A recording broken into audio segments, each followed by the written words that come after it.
आनन्दमानन्दकरं प्रसन्नं ज्ञानस्वरूपं निजबोधयुक्तं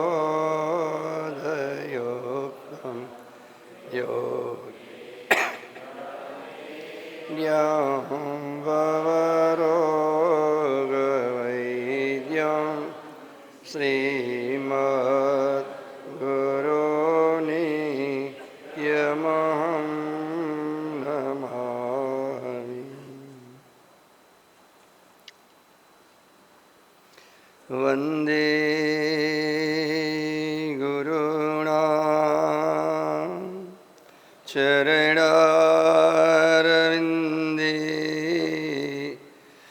सन्दर्शितस्वात्मसुखावबोधे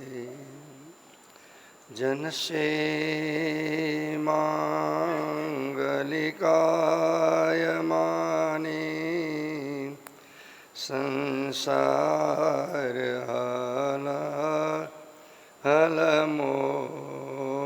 संसारहलमोहशान्ते रे चित्तचिन्तय चिरं चरणो गुरुर्वै पारं गमिष्यसि यतो भवसागरस्य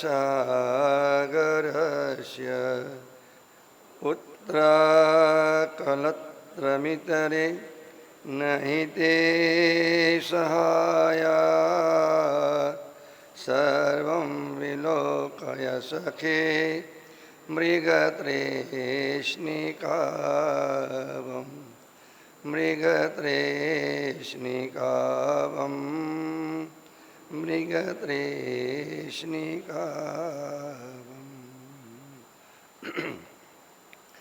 ॐ स्वस्ति न इन्द्रो वृद्धस्रवाः स्वस्ति नः पूषा विश्ववेदाः स्वस्ति न तारक्षो अरिष्टनेमिः स्वस्ति नो बृहस्पतिर्ददातु। ॐ शान्तिः शान्तिः शान्तिः। अलख निरंजन जय सच्चिदानंद माधवानंद हरे हरे। अलख निरंजन जय सच्चिदानंद माधवानंद हरे हरे।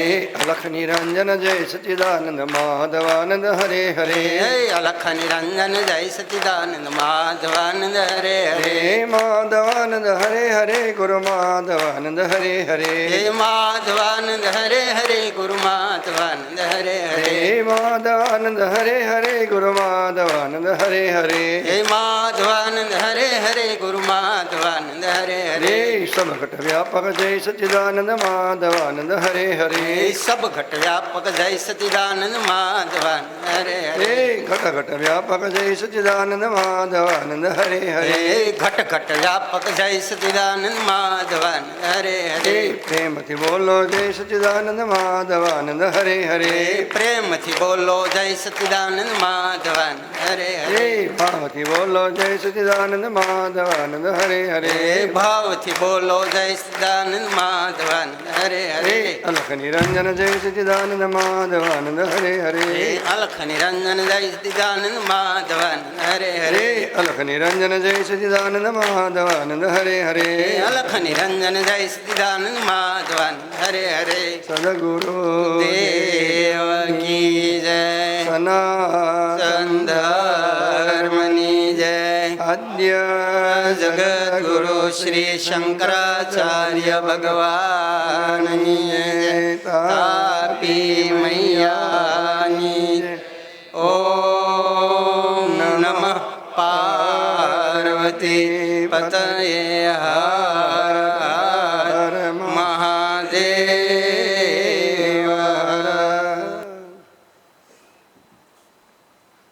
प्रिय सज्जनों, પરબ્રહ્મ પરમાત્માની મહતી અનુકંપાથી આપણે સત્સંગનો લાભ લઈ રહ્યા છીએ અને સત્સંગના માધ્યમથી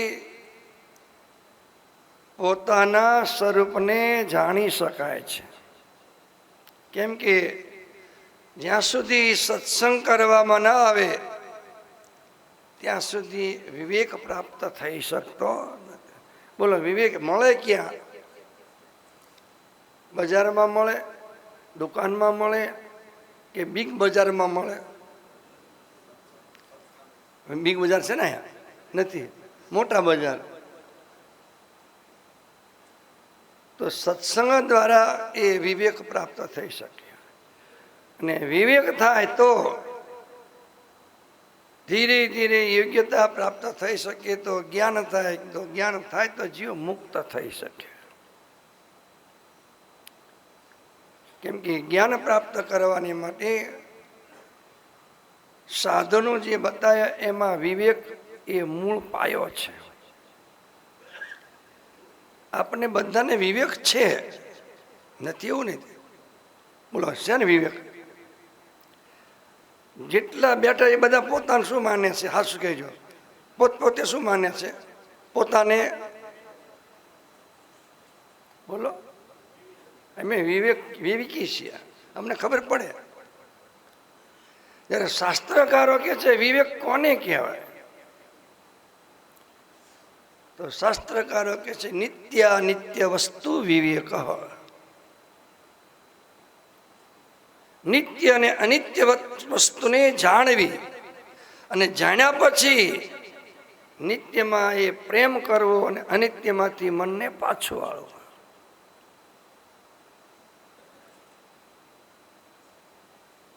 અનિત્યમાંથી મન પાછું વળે તો એ નિત્યમાં એ પ્રેમ કરી શકે.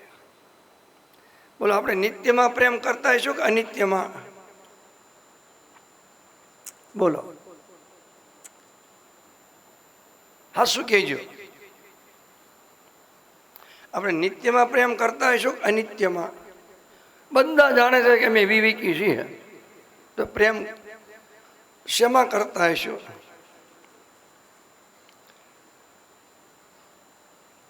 તો વેદાંત એમ કે છે નિત્ય વસ્તુ વિવેક. નિત્ય અને અનિત્ય વસ્તુને જાણવી. અને વિચાર સાગરની અંદર વિવેકનું લક્ષણ બતાવતા કહ્યું અવિનાશી આત્મ અચળ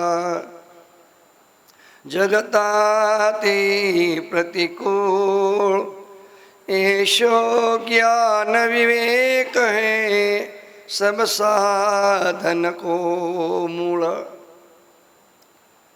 જેટલા આત્મજ્ઞાન પ્રાપ્ત કરવા માટે સાધનો છે એમાં વિવેક એ મૂળ સાધન છે, મૂળ પાયો છે.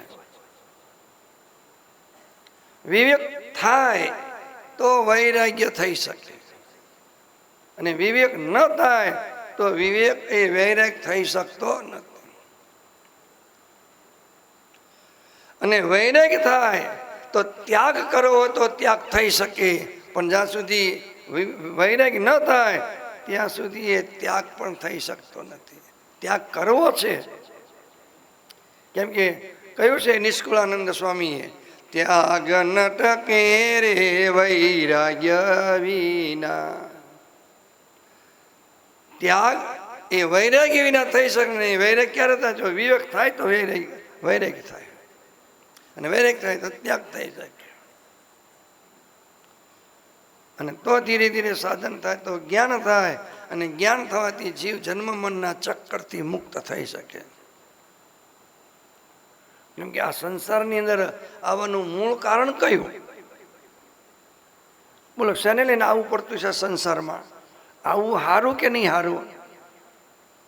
આમ તો અત્યારે તમને બધા નથી એવો મજો છે અહીંયા સુરતમાં, તો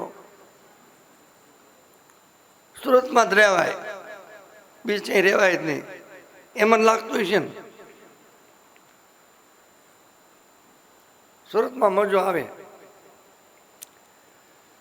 તો આવવાનું કારણ શું છે? સંસારની અંદર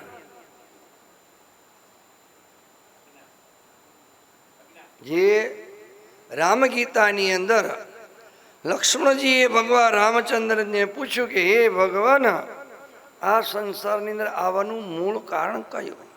અથવા તો દુઃખનું કારણ કયું? દુઃખ કેમ આવે છે? જેટલા બેઠા છે એને પૂછો, બોલો દુઃખી થવું છે કે સુખી થવું છે? હા, સુખી જો. આમ તો તેમ બધા સજ્જન પુરુષો છો, બધાને દુઃખ જ ગમે છે, બરોબર ને? જો ના પાડે છે તો સુખ ગમે, તો આપણે સુખી થવું છે તો દુઃખ કેમ આવે છે? આ સંસારમાં આવવું એ સારું નથી, છતાં કેમ આવવું પડે છે? તો એને માટે લક્ષ્મણજીના પ્રશ્નનો ઉત્તર આપતા ભગવાન રામચંદ્રજી કહે છે કે હે સૌમિત્રય, અજ્ઞાનમેવા સહી મૂલ કારણમ. હે સૌમિત્રય, હે લક્ષ્મણ, આ સંસાર નિંદ્રાવાનું મૂળ કારણ છે અજ્ઞાન. કયું કારણ? અજ્ઞાન. હા, કયું અજ્ઞાન? કેમ કે ઘણા પ્રકારના અજ્ઞાન છે, પણ અહીંયા ભગવાન રામચંદ્રજી કહે છે પોતાના સ્વરૂપને ન જાણવું એનું નામ છે અજ્ઞાન. અને નક્કી કરો કે પોતાનું સ્વરૂપ ન જાણવું, તો પોતાનું સ્વરૂપ છે કેવું?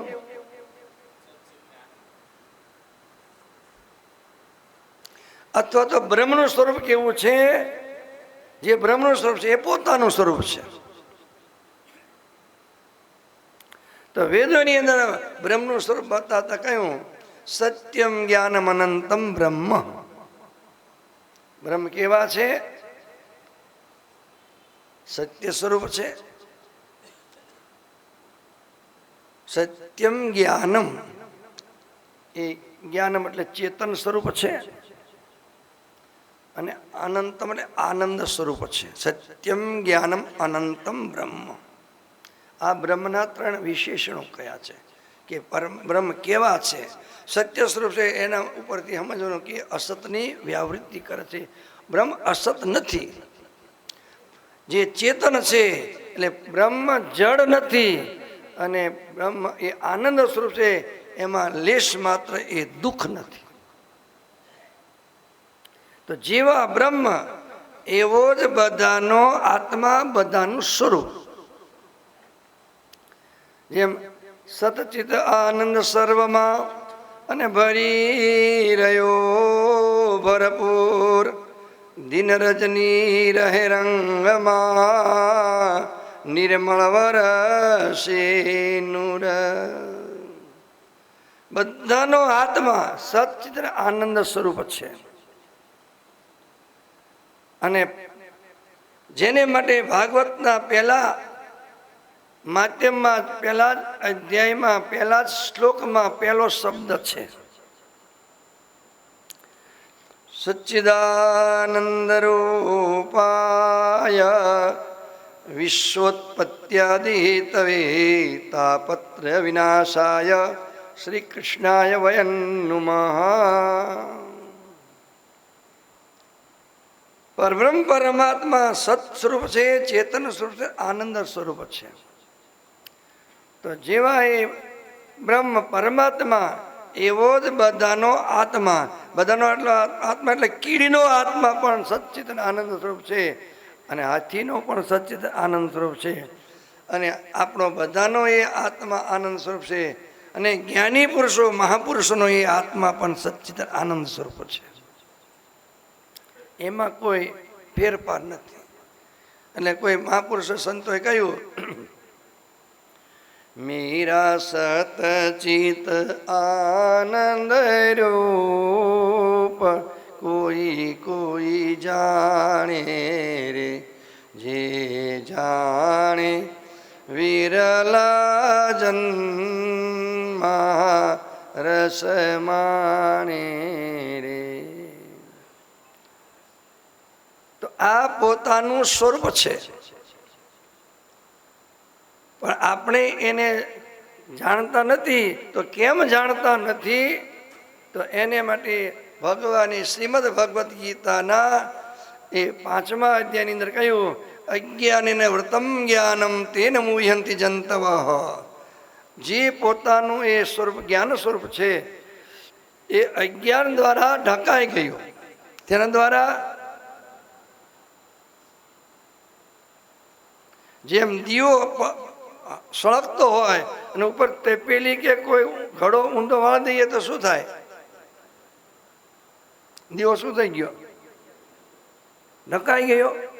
એમ આત્મા જ્ઞાન એ અજ્ઞાન દ્વારા, અજ્ઞાન રૂપી આવરણ દ્વારા એ ઢકાઈ ગયો, અથવા તો માયાના પડદા દ્વારા ઢકાઈ ગયો, અથવા તો અવિદ્યાનો પડદો કહો, અજ્ઞાનનો પડદો કહો, અથવા તો અશુદ્ધિનો પડદો કહો.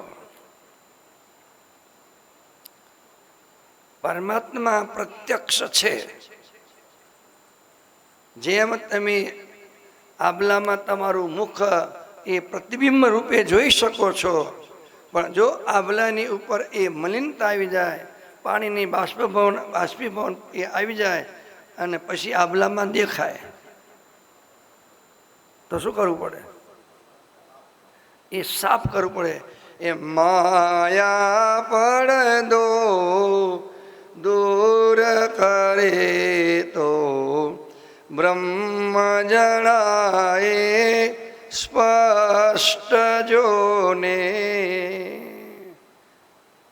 જે વેદોની અંદર કહ્યું યત સાક્ષાત અપરોક્ષાત બ્રહ્મ, કે બ્રહ્મ પ્રત્યક્ષ છે.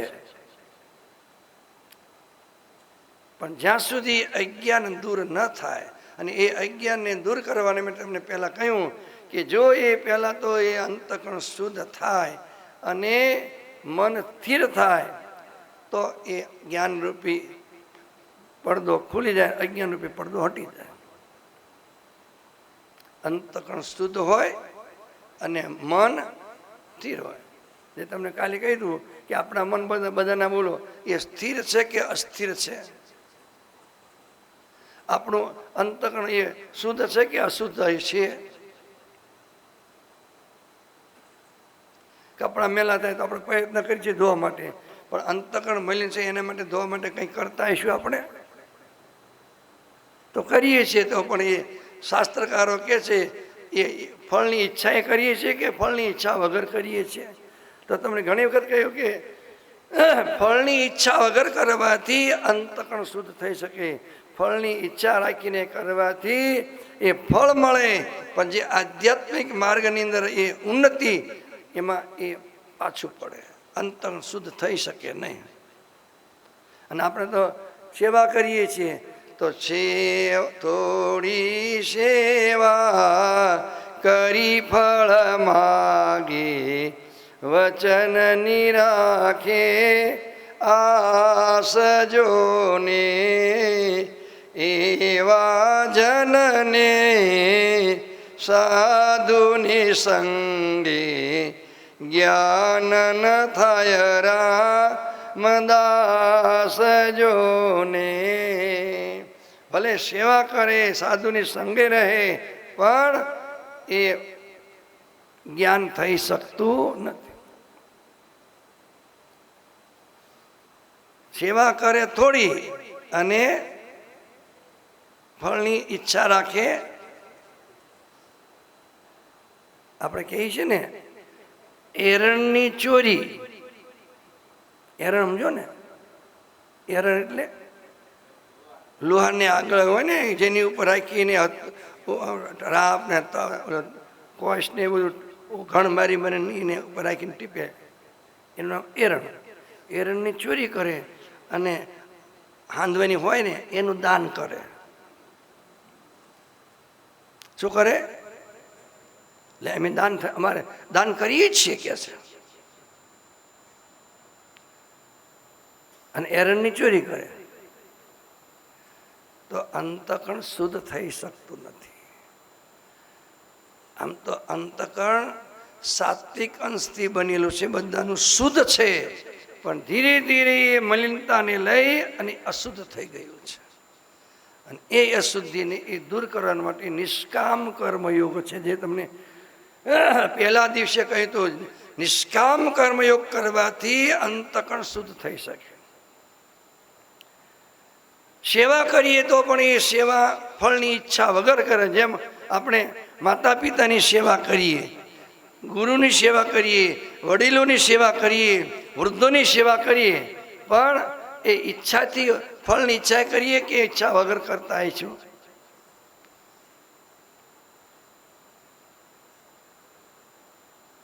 બોલો,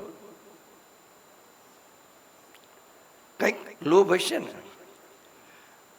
માવતર આપણા હોય, સેવા ન કરે પછી ઘરડા થયા હોય એટલે કે અમે આપણે હાલો થોડા દી સેવા કરીએ તો આપણે સેવા કરે રાજી થાય ને તો ઘર આપને લખી દે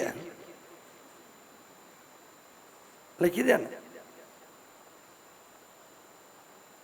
તો એ ફળની ઈચ્છા એ કરવાથી એ ફળ મળે, પછી અંતકરણની શુદ્ધિ થવી જોઈએ, એ થઈ શકતી નથી.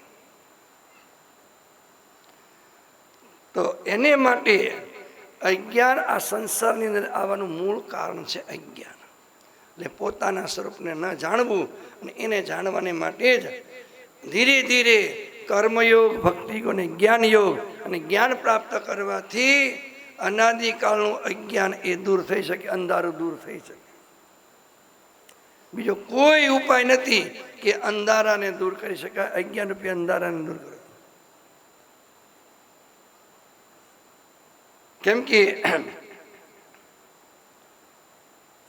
એક નગરની અંદર રાજા હતા અને રાજાના આગળ જંગલની અંદર એક મોટી ગુફા હતી અને ગુફામાં બહુ આમ સારું હતું પણ અંધારું રહે.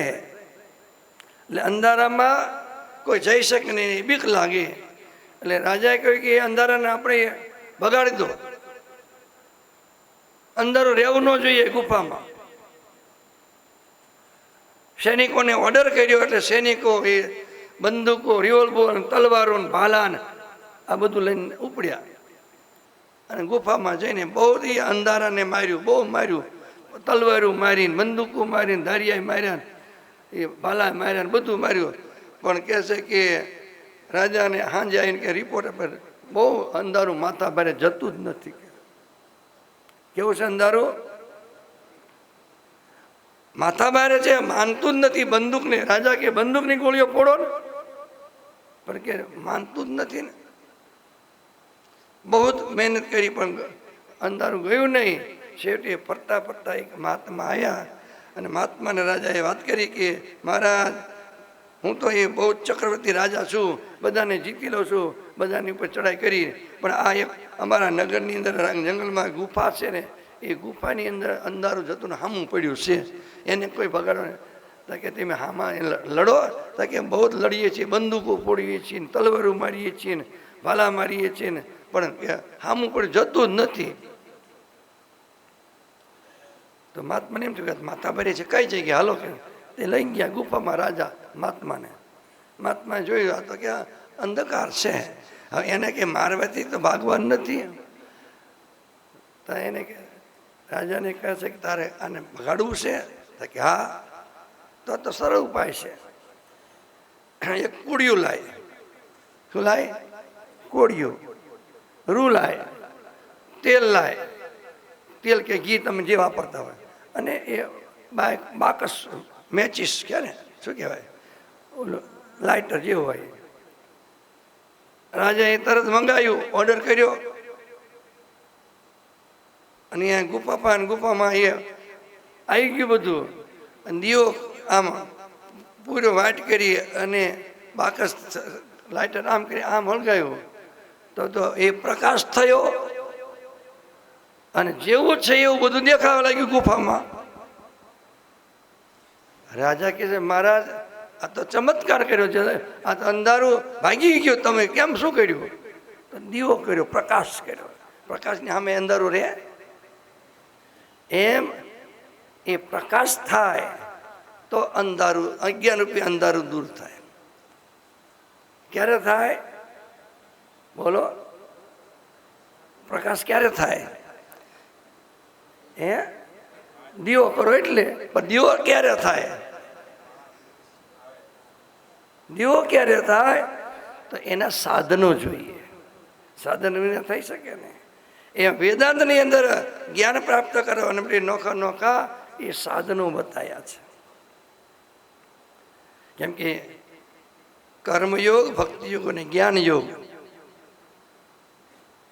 વિવેક, વૈરાગ્ય, સમદંશળ, સંપત્તિ, મુમુક્ષતા, આ 4 સાધન.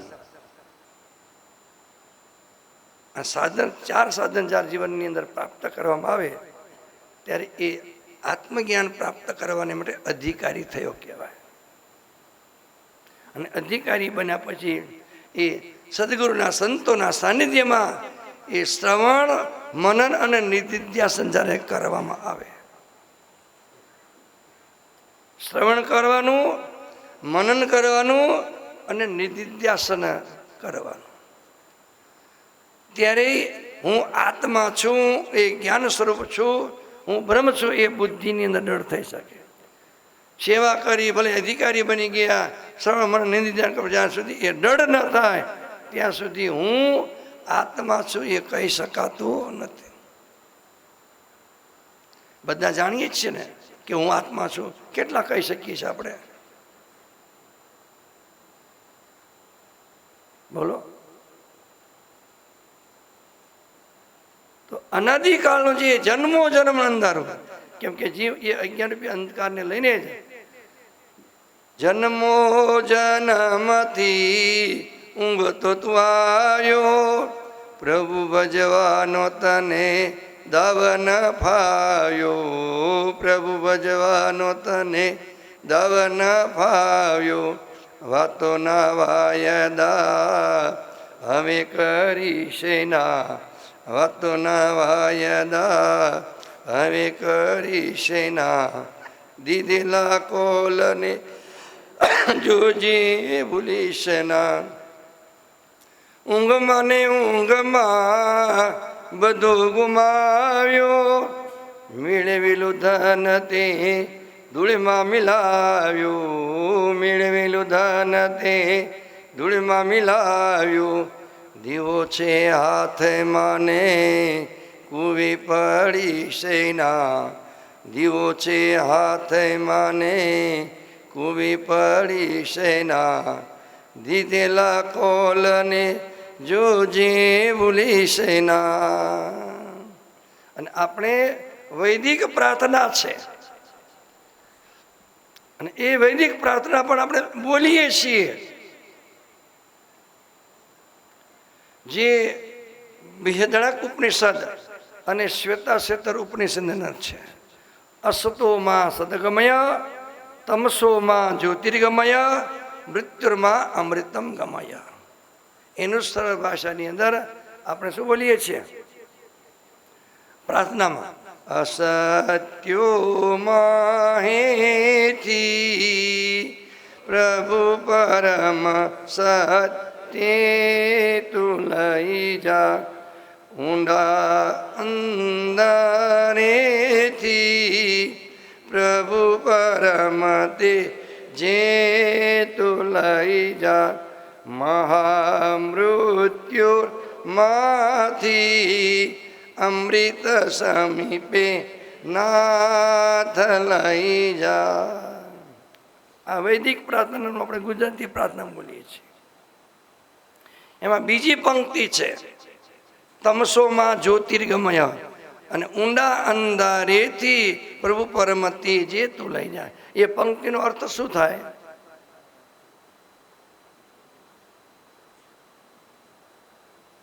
તમે બધા હવે સમજદાર છો, કેટલા વખત બોલતા હશો.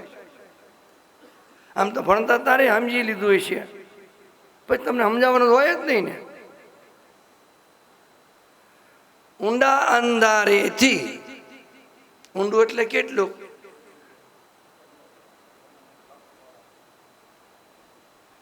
લક્ષ ચોરાશી. 1 લાખ 84 કે 2 લાખ 84 કે 3 લાખ કેટલી?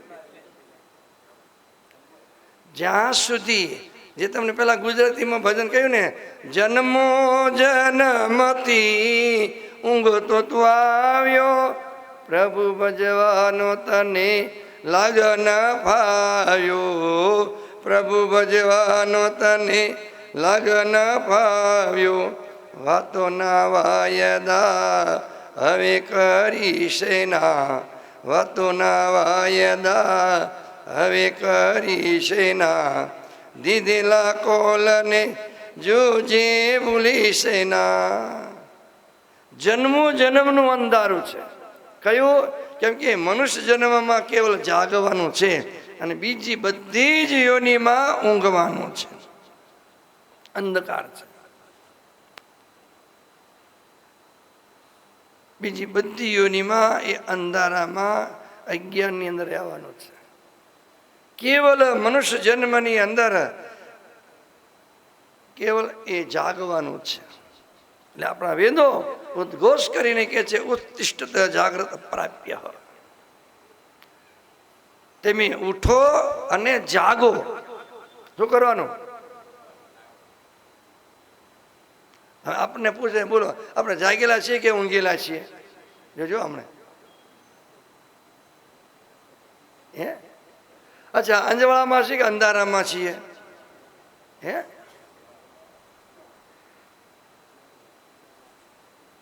અંધારામાં કે અંજવાળામાં? અંજવાળામાં છીએ તો ભાગશાળી. પછી પ્રાર્થના બોલવાની જરૂર નહીં. તો પછી ફાયદો શું? એટલે ભલે પ્રાર્થના બોલો, બધું કરો, પણ શાસ્ત્રકારો તો કહે છે, જે રીતે નરસિંહ મહેતાએ કહ્યું, જાગીને જોઉં તો જગત દિશે નહીં, ઊંઘમાં અટપટા ભોગ ભાસે. જાગીને જોવું તો જગત દિશે નહીં. તો આપણે જાગીને જોઈએ છીએ કે પછી ઊંઘમાં જોઈએ છીએ? હવે બોલો. તો જગત દેખાય છે કે પછી પરમાત્મા દેખાય છે? એને માટે મનુષ્ય જન્મમાં જાગવાનું છે. અને આપણે જે જાગી ગયા એટલે સમજી ગયા, એનો બેડો પાર. જેમ આપણે પેલા ભણતા હતા ત્યારે કવિતા આવતી હતી, ખબર તમને? ઉઠે જાગ મુસાફિર ભોર ભાઈ અમરે ન કહા જો સોવત હૈ, જો સોવત હૈ વહ ખોવત હૈ, જો જાગત હૈ વહ પાવત હૈ. ઉઠે જાગ મુસાફિર ભોર ભાઈ અમરે ન કહા જો સોવત હૈ. બીજો એ પંક્તિનો અર્થ શું થાય? ઉઠ જાગ મુસાફિર. મુસાફિર કોને કહેવાય? જે હંમેશા એ પરિક્રમા ફરતા જ રહે, એને કહે છે કે હે મુસાફિર, હવે ઉઠ જાગ. તો ઉઠ એટલે ઉઠવું, એટલે જાગવાનું, એટલે ઉઠ જાગ. એટલે જાગવાનું કે પછી ઊંઘવાનું?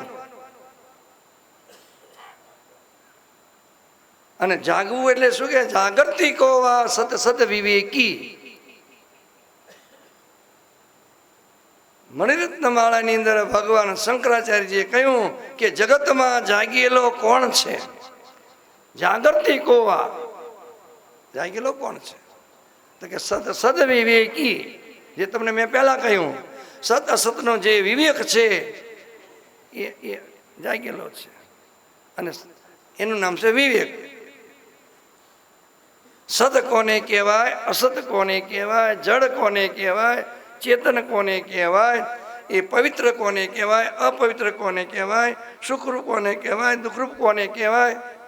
એને જાણવું, અને જાણ્યા પછી એમાંથી, અસતમાંથી, જડમાંથી, અપવિત્રમાંથી, દુઃખમાંથી મનને પાછું વાળવું. સામાન્ય રીતે હારા મોળાની તો ખબર પડે. હા, આમ તો પેલા હારા મોળાની ખબર નથી, આપણને ખબર હતી. જોજો હમણાં આપણે નાના નાના બાળકો હોય ને, એ આમ માટીમાં રમે નહીં, રમે એટલે માટી આમ હારી રમાય ન રમાય ને? તમે રમો છો? નથી રમતા? રમ્યા છો? જો કા હા પાડે છો. માટીમાં એ રમવાનું. તો હારામણાનો એ બાળક અવસ્થામાં એ હારામણાનો વિચાર નથી, વિવેક નથી. અને અત્યારે આપણને વિવેક થઈ ગયો એટલે આપણા પગ માટીવાળા બગડે તો શું કરીએ છીએ? અને છોકરાઓ શું, નાના બાળકો શું કરે? જાણી જોઈને માટીમાં જ જાય. અને હાવ એકદમ માટીનો દળ હોય ને એમાં વધારે વધારે આમ કૂદી કૂદીને પગ મૂકે. જો કેવી માટી ઉડે છે. અને આપણે ક્યારેય કર્યું મોટી ઉંમરે? તો એને હારા મળવાની ખબર નથી. એમ શાસ્ત્રકારો કહે છે કે વિવેકી કોને કહેવાય? કે સત અસતનો વિવેક થાય, સમજણ પ્રાપ્ત થાય. અને જો વિવેક થાય તો પછી નિત્ય અનિત્યને જાણી અને વૈરાગ્ય થાય. અને વૈરાગ્ય થાય એ ઉત્તમમાં ઉત્તમ. ગમે તે રીતે શાસ્ત્રકારો કહે છે વૈરાગ્ય પોતાનું દુઃખ જોઈને જો વૈરાગ્ય થાય તો એ ઉત્તમ, અને અથવા તો બીજાનું દુઃખ જોઈને એ વૈરાગ્ય થાય તો ઉત્તમ. જેમ ધૃતરાષ્ટ્રને વિદુરજીના એક કઠોર વચન સાંભળી એટલે મીઠો ઠપકો, વિદુરજીએ એ પોતાના મોટા ભાઈને ધૃતરાષ્ટ્રને મીઠો ઠપકો આપ્યો. એ ભાઈ, તમને શરમ નથી લાગતી?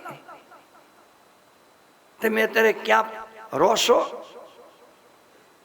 કેમ કે પાંડવોને કૌરવોનું મહાભારતનું યુદ્ધ થયું, એમાં કૌરવોનો નાશ થયો અને પાંડવોનો વિજય થયો.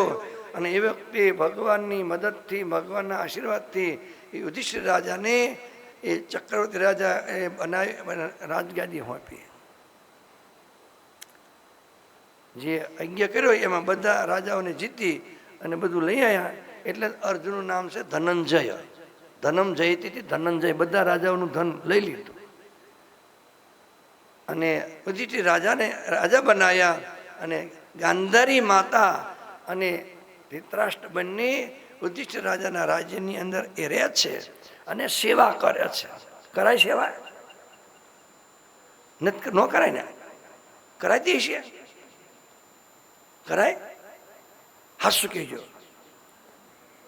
હે, કરાય? ન કરાય? બોલો તો નહીં બોલે. આપણને યાદ રાખજો, આપણે ભજન સાંભળ્યું ને, માતા પિતાની સેવા કરવી. ધૃતરાષ્ટ્રની સેવા અને ગાંધારી માતાની સેવા યુધિષ્ઠિર રાજા કરે છે. કરાય? ન કરાય તો પણ એ કરે છે. આપણા વડીલ માતા પિતા છે. અને અત્યારે આપણે આપણા જે જન્મ દેવાવાળા માતા પિતાની સેવા કરવાની ગમતી નથી. ક્યાંથી સુખ આપે? સુખ થાય ક્યાંથી? ભજનમાં સાંભળ્યું ને, જેને 9 મહિના માતાના ઉદરની અંદર આપણને પોષણ કરીને રાખ્યા, જેને જન્મ આપ્યો, જેને ખાતા શીખવાડ્યું, જેને ચાલતા શીખવાડ્યું, જેને ભીનામાંથી સુવડાવ્યા. અને આમ તો પછી કહેવાય છે પરણાયા હોતે, અને પછી માતા પિતા પરણાયા ને પરણાયા. પછી આના કરતાં ન પરણાયા હોત તો સારું હતું. સેવા તો પુત્રને કરવી છે, પણ નથી કરવી કોને? બોલો બેનો.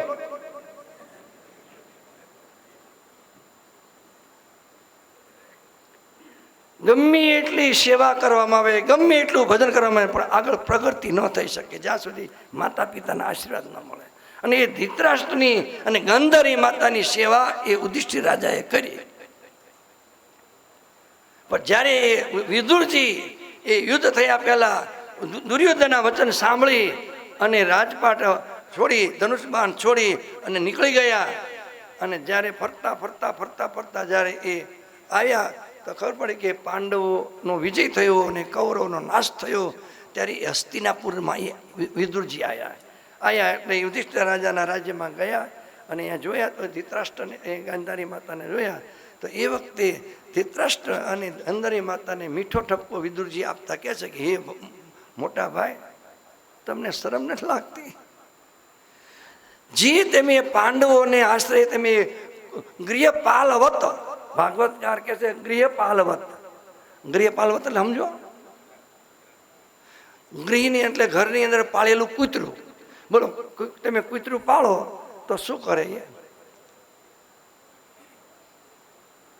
રોટલો નાખો એટલે પટપટા, હવારમાં રોટલો નાખો એટલે તમે આગળ પાછળ પાછળ દોડે, પછી તમે ગાડી બેસી જાઓ એટલે પાછું દરવાજામાં આવતું રહે.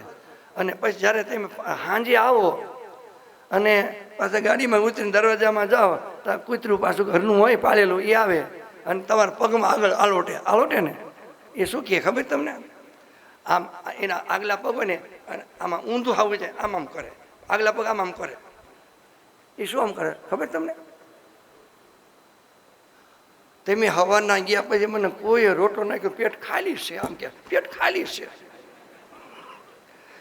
રોટલો નાખ્યો નથી. તમે આયા એટલે હવે કદાચ રોટલો નાખો તો એ પગમાં પડે. એમ વિદુરજી પોતાના જ્યેષ્ઠ ભાઈને ધૃતરાષ્ટ્રને કહે છે, હે વડીલભાઈ, કૂતરાની સમાન ટુકડો રોટલો ખાવા તમે પડ્યા છો, જેની તમે કહે છે કે પાંડવોને હેરાન કરવાને માટે, પાંડવોનો નાશ કરવાને માટે ભોજનમાં ઝેર ખવડાયું, જેને માટે તમે એ લાક્ષા ભવન બનાવી અને પાછળથી લાક્ષા ભવન હળગાયો. એ કોને હળગાયો? બધા જ કર્મ એ ધૃતરાષ્ટ્રના હતા. દુર્યોધન તો એ નિમિત્ત છે. જેની પાંચાલી સતી એ દ્રૌપદી સતીને ભરી સભાની અંદર નિર્વસ્ત્ર કરવાને માટે તમે પ્રયત્ન કર્યો, જેનું એ ધન હરી લીધું, જમીન હરી લીધી, અને તમે એ શરમ નથી લાગતી? એ કૂતરાની સમાન રોટલો ટુકડો ખાવા પડ્યા છો. આ મીઠો ઠપકો જ્યારે એ પોતાના નાના ભાઈએ વિદુરજીએ આપ્યો એટલે ધૃતરાષ્ટ્રને એ વૈરાગ થઈ ગયો અને વિચાર કર્યો કે મેં મારા જીવનમાં આવું જ કર્યું છે. એટલે તમે પણ ઘરે જઈ અને મૃત્યુ વખતે વિચાર કર્યો, મેં મારા જીવનમાં શું કર્યું અત્યાર સુધી, મારા માટે કેટલું કર્યું, સમાજને માટે કેટલું કર્યું, એ કુટુંબને માટે કેટલું કર્યું, પરિવારને માટે કેટલું કર્યું, સોસાયટીને માટે કેટલું કર્યું, ગામને માટે કેટલું કર્યું. જ્યાં સુધી વિચાર ન આવે ત્યાં સુધી વૈરાગ પણ ન થઈ શકે. જો પોતાના એ હૃદયની અંદર ઘણી વખત ભજન બોલો છો ને, પૂછી જો અંતરને તારા હૈયે મૂકી યાદ કહો ને ક્યાંથી રીજે રામ. ભગવાન રામ રીજે ક્યાંથી? પરમાત્મા રીજે ક્યાંથી? માતા પિતા રીજે ક્યાંથી? આપણે કેવું કરીએ છીએ? જ્યાં સુધી અંતરની અંદર વિચાર ન આવે ત્યાં સુધી જીવન પરિવર્તન ન થઈ શકે. જેને લઈ ધૃતરાષ્ટ્રની રાતે એ વિચાર થયો કે ઓહો, મેં મારા જીવનમાં આવું કર્યું, શેને માટે બોલો? શેને માટે? એક પુત્રના મોહને લઈને. અને એ મોહ એ જીવને એ નરકમાં લઈ જાય છે. ભાગવતના માધ્યમની અંદર કહ્યું, મોહ તો નરકીય ગતિ. મોહી જીવોની મર્યા પછી નરકમાં ગતિ થઈ શકે. એમ ન સમજો કે આપણે મોહ કરીને જાદુ ભેગું કરશું સ્વર્ગમાં જઈશું. એ સ્વપ્નમાં એનો વિચાર લાવશો. અને એ ધૃતરાષ્ટ્રને વિચાર આવ્યો કે હવે તો ભાઈ મારે અહીંયા રહેવાની જરૂર છે, તો નીકળી જાય. મધ્યરાત્રિએ બંને ગાંધારી માતા અને ધૃતરાષ્ટ્ર બંને એ એકબીજાના બાવડા પકડી અને નીકળી ગયા. આ તો સવારમાં જ્યારે પોતાના વૃદ્ધ માતા પિતાને, એટલે પોતાના પિતાના મોટા ભાઈ એટલે માતા પિતા સમજો, એટલે હમ બોલું છું કે યુધિષ્ઠિર જ્યારે પોતાના વૃદ્ધ માતા પિતાને સવારમાં નમસ્કાર કરવાને માટે આવ્યા, ત્યારે એ વૃદ્ધ માતા પિતાને ન જોયા. એટલે સંજય બેઠા હતા. સંજયને પૂછ્યું, ત્યાં તો નારદ મુનિ આવ્યા. એટલે નારદ મુનિને પૂછ્યું કે મારા વૃદ્ધ માતા પિતા અંધ એ ક્યાં જશે? અંધારામાં ગયા છે, કોઈ ખાડામાં પડશે, કોઈ કૂવામાં પડી ગયા છે. ત્યારે નારદ મુનિ કે હે યુધિષ્ઠિર, તમે ચિંતા ન કરો. આજથી 5મી દિવસે એ ધૃતરાષ્ટ્ર એ શરીર છોડી દેવાના છે અને એમની પત્ની ગાંધારી પણ પોતાના પતિપરાયણ સતી થવાની છે ને એ બ્રહ્મલોકની અંદર એ પહોંચી જવાના છે. તમે ચિંતા ન કરો. ત્યારે યુધિષ્ઠિર રાજાએ એ ચિંતા છોડી દે. એના પર એ પણ સમજવાનું કે ધૃતરાષ્ટ્રને ગાંધારી માતાને યુધિષ્ઠિર રાજા પ્રાતઃકાલમાં ઉઠીને નમસ્કાર કરતા. આપણે નમસ્કાર કરીએ કોઈને? છે કોઈની હિંમત? આપણને ઈગો નડે છે. શું નડે છે આપણને? આપણે તો આપને જન્મદાતા એ માતા પિતાને નમસ્કાર કરી શકતા નથી, ગુરુ જે જ્ઞાન દેવાળા એને નમસ્કાર કરી શકતા નથી, તો એવા શત્રુને તો ક્યાંથી નમસ્કાર કરી શકીએ? જ્યારે યુધિષ્ઠિર રાજા એ પ્રાતઃકાળની અંદર ઉઠીને પગે લાગવા આવ્યા, ત્યારે આ જોઈ ખબર પડી, ત્યાર પછી નારદમુનિ એ કહેવાથી એને એ ચિંતા છોડી દીધી. મૂળ કહેવાનો મતલબ ધૃતરાષ્ટ્રને વિદુરના કહેવાથી એ વૈરાગ થયો, અથવા તો પોતાનું દુઃખ જોઈને વૈરાગ થાય, કે બીજાનું દુઃખ જોઈને વૈરાગ થાય. બુદ્ધ ભગવાનનું નામ તમે જાણો છો ને? બુદ્ધ ભગવાને પોતાને કોઈ દુઃખ નહોતું, એને તો એના પિતાએ એ નજર કેદ રાખ્યા હતા. એટલે બહાર જશે, કેમ કે એના જન્મકુંડલીમાં લખ્યું હતું કાં તો કે મહાન એ સંત થશે અને કાં તો મહાન ચક્રવર્તી રાજા થશે. તો હવે બોલો નક્કી કરો તો શું થાય તો સારું? તેમ બધા સમજદાર છો, કારણ કે 21 પેઢી 71 પેઢી તરે તો શું ઈચ્છા કરો તમે? સાધુ થાય સારું ને? જો હા પાડે છે હમણાં છોકરો તૈયાર થાય, શું આ શું કહે છે? બોલો, કોઈ તૈયાર થાવ, હા પાડો. હે હે તમે આ પાડી તો સારું, તાર ભાગશાળી. હવે એક જ છે ને, એટલે ભાઈ શું કરો? જેને લઈને બુદ્ધ ભગવાને રાજા નક્કી કર્યું કે જો આ સાધુ થઈ જશે તો મારો પુત્ર એ નહીં રહે, રાજકોટ સંભાળશે. એટલે એને નજર કેદ રાખ્યો. અને પછી ઘણા તેમ નથી કહેતા જલ્દી ફેરા ફેરવી દો ને ગળામાં ગાળીઓ નાખી દો. શેમાં? ગળામાં. સમજો ગાળીઓ એ જલ્દી. એ બુદ્ધ ભગવાન, એનું નામ સિદ્ધાર્થને એ અશોધરા કુંવરી સાથે પરણાવ્યા. અને ત્યાર પછી કે લગ્ન થયા પછી બાળક પણ કુંવર થયો, જેનું નામ છે રાહુલ. પુત્રનું નામ છે રાહુલ. છતાં પણ બહાર ન જાય તો નજર કેદમાં રાખ્યો. એટલે સાંજે ફરવા, જેમ તમે જાઓ છો વોકિંગ કરવા જાઓ, એમ બુદ્ધ ભગવાને રથમાં સારથીને લઈ અને ફરવા મોકલ્યો. અને એ વખતે રસ્તામાં પહેલે દિવસે કોઈ એ વૃદ્ધ વાંકો જતો, એને પૂછ્યું, સારથીએ કહ્યું એ તો એની ઉંમરમાં હવે ઘડો થઈ ગયો છે, મરવા પડ્યો છે, તો આવું દુઃખ? એટલે એ પાછો આપણે નથી દુઃખ જોવું. બીજી દિવસે ગયા તો કે 4 જણા મરેલા મરદાને લઈને જતા હતા, ક્યાં જાય છે? તો આ તો કહે છે કે મરી ગયા, હવે એના સ્મશાનમાં બાળવા જાય છે. તો કે પાછું લે, આવું થતું છે બધાને, આપણે નથી જોવું. ચાલો પાછા. ત્રીજી દિવસે ગયા તો એક યતિ સંન્યાસીને જોયા, તો એ તો કહે છે ભગવાનનું ભજન કરવા માટે ઘર બહાર છોડીએ અને સાધુ થઈ ગયા છે. તો કે પાછું વાળો આપણને જોવું. એમ કરી એને વૈરાગ થઈ ગયો. એટલે મધ્યરાતે જાગી અને રાણી અશોધરાને, પુત્ર રાહુલને બધું છોડી અને એ નીકળી ગયા. વૈરાગ થઈ ગયો. તો બીજાનું દુઃખ જોઈને વૈરાગ થયો. પણ અહીં કહેવાનું કે ગમે તેને પોતાનું દુઃખ કે બીજાને જોઈને થાય એ વૈરાગ થાય, એ બધા કરતાં ઉત્તમ. પણ વૈરાગ બધાને થઈ શકતો થાય છે, આપણને થાય છે, સ્મશાને જઈ તો થાય. એનું નામ છે ક્ષણિક વૈરાગ્ય. આ ભાઈ ગયા, આટલી બધી સંપત્તિ મૂકતા ગયા, આખી જિંદગી ભેગું કર્યું, જ્યાં સુખની ઘડી આવી ત્યાં તો ભોગવવા ન હર્યા. આપણે પણ આપણો વારો આવવાનો છે, આપણે આ બધું મૂકીને જવાનું. ના, તમારે નહીં જવાનું. જવાનું નહીં જવાનું. અને જ્યાં એ મળતું એ બળી રહ્યું, હાલો કે ઠંડીમાં ઠરી ગયા, ચા જલ્દી મળે સારો, ચા જોઈએ બધાને. ચા વિના તો અમારી આંખે ઉઘડે નહીં. કેમ? ચા દેવી નમસ્તુભ્યમ ત્વયા અસ્માકમ મહેશ્વરી. ચા તો અમારી શું છે? માતા છે. એને વિના તો અમારી આંખે ઉઘડે નહીં. એક ચા જો આપણે છૂટી ન શકતા હોય તો દેખો ભરતું હરી ભયા ફકીરા, છોડ્યા શેરગઢ ઉજ્જૈની, 92 લાખ માળવાનો રાજા. માયા સબ ત્યાગન કીની દેખો ભરતું હરી ભયા ફકીરા. 92 લાખ માળવા એક ક્ષણવારમાં છોડી દીધા. આપણે એટલી ચાય ન છોડી, ચપટી તમાકુ ન છોડે, ચપટી માવો ન છોડે તો જીવનમાં કરી શકો, કરવાના છો. અને ભરતુર રાજાએ રાણીઓ છોડી દીધી. કેટલી હતી? 1600 રાણીઓ છોડી દીધી. એક પિંગલાના ચરિત્રને લઈ અને 1600 રાણીઓ છોડી દીધી.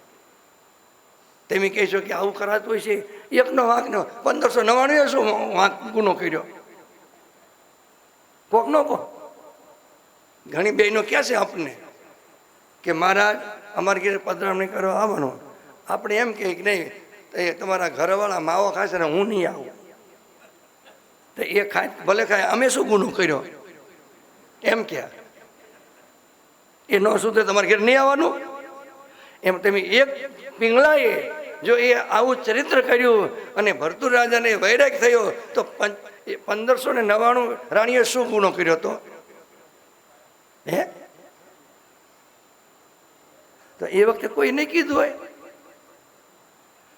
ભલો ત્યાગ ભર્તૃહરિતણો તજી જીણે 1600 નારજી મંદિર જરો ખામી લી કરી આસન કીધી લબારજી જનની જીવો રે ગોપી ચાંદની ઉઠી ન શકે એક ઊંડિયું બહુ બોલાવ્યો બા જંદજી તેને દેખીને ત્રાસ ઉપન્યો લીધી ફકીરી છોડ્યા ફંદજી જનની જીવો રે ગોપી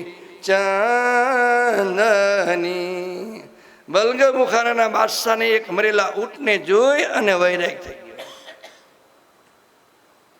અને આપણે તો કંઈક ડાટ્યા ને કંઈક બાળિયા રે દીઠા આંખે અપાર. કેટલા બાળ્યા છે ને કેટલા ડાટ્યા છે ને આંખે જોયા છે તો આપણને વૈરાગ થતો નથી.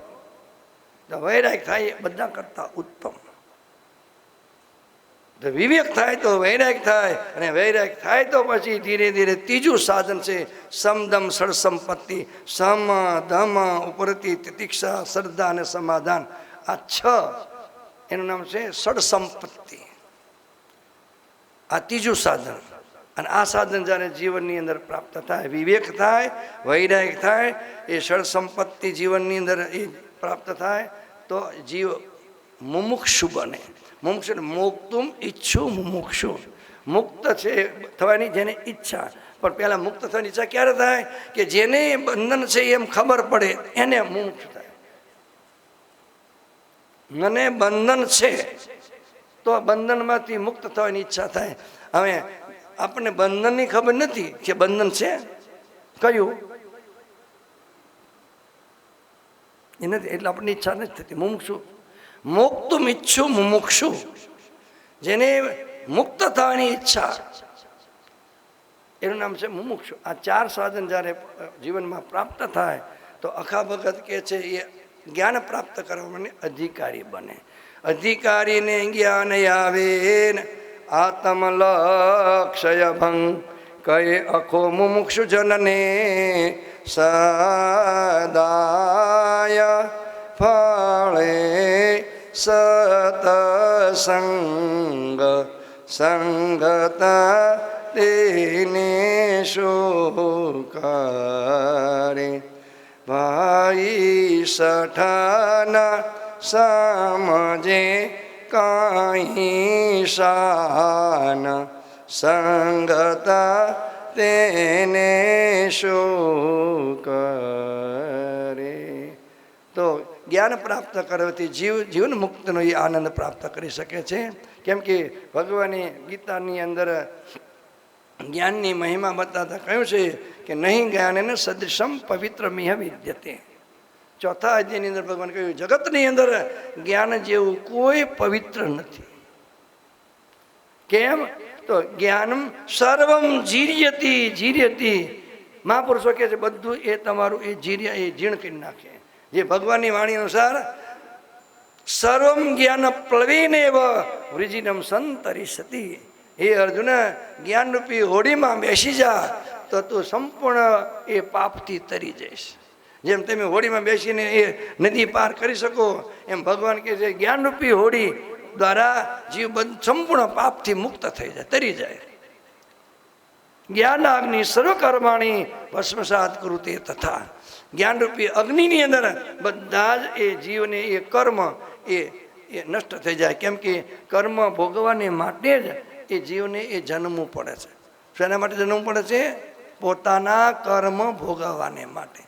અને એ જો જ્ઞાન થાય તો આત્મા અકર્તા છે, આત્માને કંઈ પણ એ કર્મ એ કરતો નથી, તો એને કંઈ ભોગવવાનું નથી. કેવલ જ્ઞાન થયા પછી જેનું જે પ્રારબ્ધ શરીર છે એ પ્રારબ્ધ કર્મ જ્યાં સુધી ત્યાં સુધી શરીરને ભોગવવાનું છે, આત્માને ભોગવવાનું નથી. એ તો સંચિત કર્મ અને ક્રિયમાન કર્મ બધા જ એ કર્મ જ્ઞાનરૂપી અગ્નિમાં બળીને ભસ્મ થઈ જાય. જે રીતે દ્રષ્ટાંત દ્વારા સમજો, તમે સૂતા હોય અને આપણને સપનું આવે. કેવું સપનું આવે જાણો છો? કે મેં એવા ખોટા કર્મ કર્યા એટલે મને 7 વર્ષની જન્મ ટીપ પડી, જેલ પડી સપનામાં. અને એમાં 4 વર્ષ કે 3 વર્ષ તો મેં જેલમાં ભોગી ગયા અને એ જાગી ગયા. તો હવે 4 વર્ષની બાકી ભોગવાની ક્યારે જવાનું? હે? તો જેમ એ 4 વર્ષની એ જેલ હતી એ જાગી ગયા તો એ નષ્ટ થઈ ગઈ. એમ જાગીને જો તો જગત દિશે નહીં, ઊંઘમાં અટાપટા ભોગવાશે. જાગી જાઓ, જ્ઞાન થઈ ગયું એટલે બધા જ કર્મ બળીને ભસ્મ થઈ જાય. અને પ્રાપ્ત અનુસાર શરીર એ જ્યાં લગી રહે ત્યાં સુધી ભલે રહેતું અને એ બધું એને પૂરું થઈ જાય, એ ભગવાન રૂપ થઈ જાય. એટલે ભગવાન કહે છે કે જ્ઞાનાગ્નિ સર્વકર્માણી ભસ્મસાત કુરુતે તથા. જ્ઞાનમ લબ્ધ્વા પરામ શાંતિ મચ્ચિરેણાધિ ગચ્છતિ. કે જેવું જ્ઞાન પ્રાપ્ત થયું 20 મિનિટે પરમ શાંતિ. તો તમે કહેશો કે આ જ્ઞાન પ્રાપ્ત કર્યા કોઈ થયું મુક્ત? તો ભગવાને એ પણ ગીતામાં કહ્યું બહુ જ્ઞાન તપસા પૂતા મદભાવ માગતા. હે અર્જુન, 1 નહીં 2 નહીં, બહુ તો જીવો એ પુરુષો એ મારા પદને જ્ઞાનરૂપી તપસ્યા દ્વારા પ્રાપ્ત થઈ ગયા. તો પરમાત્માની મહતી અનુકંપાથી આપણે સુંદર એ માનવ જન્મ મળ્યો છે.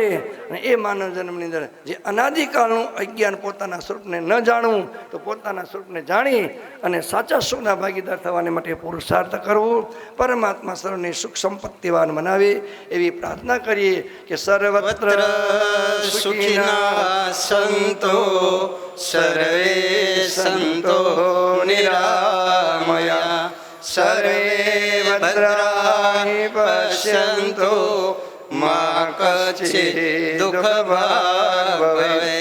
ઓમ શાંતિ શાંતિ શાંતિ. આનંદમાનંદ કર પ્રસન્ન જ્ઞાન સ્વરૂપ નિજ બોધયુક્ત યોગીન્દ્ર મેય ભવરોગ વૈદ્યમ શ્રીમા ગુરુની